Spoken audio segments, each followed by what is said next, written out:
Dan Barker is a legend in my eyes. He has been talking about atheism for a longer since before I was born. He used to be a fundamentalist.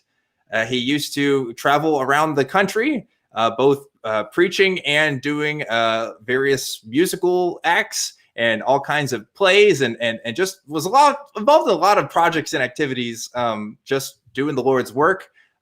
He has a book called Godless, which I was, and among other books, I was rereading this week just to get back in touch. And I was telling Dan before the show, and for the record, we've decided before the show, we're going to refer to Mr. Barker as Mr. Barker, and we'll go with me as Objectively Dan. So if you're calling, just make sure you're using those preferred stuff. So yeah, I was just remembering how much time I felt that I wasted after I figured out, hey, I don't believe this stuff anymore. And I put a lot of effort into evangelizing and doing this stuff. And then I read your book, Mr. Barker, and I think, holy crap, you spent a long time, longer than me, doing this stuff for a number of years. And you came out at an age where, a lot of people figure this stuff out, when they're like in college or when they're growing up. But, you were a lot later in life when you kind of came to this. And I was just wondering, like, what's the story there? Okay, if we could just start a conversation with that.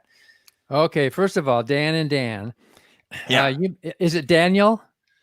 By my Christian birth name. My Christian name is Daniel, yes. So you may not know this, but the word Daniel can be anagrammed to spell denial. And it gets better. It can also be anagrammed to spell, there's a lot of other words, but it can be anagrammed to spell nailed, Nailed. Sure. So yeah. Daniel is the guy with the denial of the man who was nailed to the cross. Oh shit! Hey, that's a good one. That's a first. That's a first for me. You're a Daniel too, right? Yeah, Daniel. Yeah. So I always knew. Everybody always knew Daniel meant the Lord is my judge, right? Like that was God the thing. God is my judge. Yeah. God is my judge. Yeah. But that was always the thing I always heard, because like I think that's the one, because you see those things where it's like, what does your name mean? And most of them are BS, but that's the one where you can actually kind of link back to a source in the Bible for. So but you could interpret that differently. It could mean I am God's judge. Yeah. Okay. Yeah, Daniel. Right. So there you go. Yeah. There we go. Yeah. Who is he to judge me? But so anyway, you asked. We have a lot in common because you were a true believer. You were witnessing and preaching and trying to win souls, and I did it for 19 years. I started preaching when I was 15. I was one of those guys on campus, that guy on campus with the Bible under his arm who's looks at you in the eye, and you'll see the love of Jesus, and you'll just want it, what he has, this wonderful message. And I went to Christian college. I got a degree in religion, studied a little bit of New Testament Greek, and did all that stuff so I could be a preacher. I was ordained. I spent a couple of years as a missionary to Mexico, trying to convert Catholics into Christians, if you know what I mean. Yeah. There's a great line in your book. I remember where you were asking somebody, "Hey, do you know who Jesus is?" And he says, "Yeah, he lives right down the road." Yeah, he lives around the corner in Mexico. Right. So and that was wonderful. I mean, just as adventure, just as a human adventure, it was wonderful to be down there on those streets in the cities. And this is back in the 60s and in the 70s. I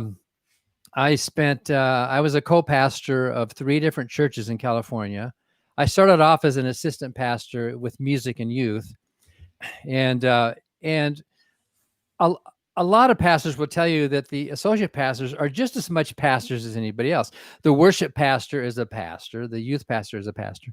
And then I was in 2 other churches in California. And then I spent 8 years in cross-country evangelism, traveling the country, hoping that the Lord would not return tonight so that I could have at least one more day to win souls to the kingdom. You know what I mean? He could have come like a thief in the night. Like a thief in the night. That's right. Anytime. So I wasn't going to tell God what to do, but it was like, if I could just have one more day to preach, to bring more souls into God's love and God's kingdom. So I was a true believer, and you were too, I'm sure. And I was not faking it. I know there were some people faking it. I was really sincere, and I know there are a lot of ministers and people who are not. I mean, there's some phonies out there. Sure. And I wasn't in it for the money.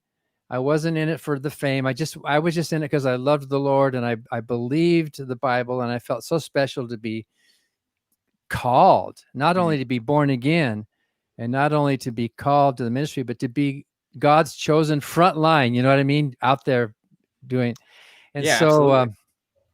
and sometimes, and maybe you've heard this too, Dan, sometimes Christians will say, well, Dan, you really didn't know Jesus. I mean, you really were not a true Christian, because if you were, you would not have left. Yeah, I you hear. wouldn't have left. Yeah, absolutely. So what do you say when people say that to you? You know, I have different things for now. So my case is weird because I have like video evidence of me like as a Christian, and that's kind of a newer thing that people didn't have before. But also, it's just like if I don't know, it's like what's the criteria for sincere belief? Is it going to church 2 times a week? Is it going to every single retreat? Is it doing evangelism on campus? Because I did all of that. You know, I studied the Bible. I led small groups. I did everything a Christian should do. Now, granted, they might say, "Oh, well, your heart maybe wasn't really in it," but I don't know. I don't know a man that could judge my heart. That could really know that. Well, even the Bible even says that, judge not. You know, right. But the Bible also says, "You shall know them by their fruits." Yeah, that's true. You're not going to know their mind. You're not going to know their heart. But you shall know them by their fruits, and the fruits of the Spirit. And so my life exhibited all of those fruits, and that's how you would know. And so I think if you and I were not true Christians, then nobody is. Mm-hmm. If we were faking it, if we were sincerely asking God to communicate with us and to direct our lives, if that could happen to us, then it could happen to this other person just as well. Nobody's a true Christian then, or you would never know that. Yeah. And I think you're a really great example. You lived a longer Christian life than I've even been alive. And so, yeah, like for anybody to take that away from you, I think would have to be either there has to be some sort of grand conspiracy on your part, or, you know, maybe simpler explanation, you just don't believe anymore. And that's kind of just so hard for people to accept, right? Well, there are some people who find the Christian life is a good gig. They can make money at it. It can be a career. They can get some prestige. They can be respected. And so there are a few people that are actually, I think, going through the motions because it's working. Yeah. It's, you know, maybe some of them live double lives, and there's a lot of hypocrisy. We see that as well. Yeah. And I didn't see much hypocrisy. The people I hung out with, I think, I'm not going to judge them, but I think they were sincere, just like me. I think we were in it for the true love of God, for the true desire to do the work of Jesus. Sure. I didn't see what I would call many phonies in my Christian experience, but I know they're out there. Yeah, you know, I didn't see as many phonies either, but also there are people that I thought would have never left the fold that totally have, that I've talked to since then, some of whom have called into this show. And it has just been a really fascinating conversation to talk about. But yeah, like, so at some point you kind of just were going through the motions yourself. You were still kind of acting and doing the work just because like that was your career up until that point. So it's kind of hard to make that switch. I know I felt the same way. It was like all of my friends, all of my activities.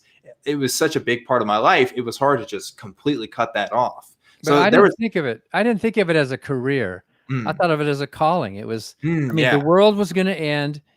And what's more important? I mean, you know, I didn't even think I was going to live long enough to even go to college or get married or any of that. When I was a teenage preacher, I thought this is it, you know, this is, you know, so what's more important, getting a degree in architecture or communication or something, when there are souls to be saved and from hell and heaven and eternal life? What's more important, your cosmic career or this earthly career?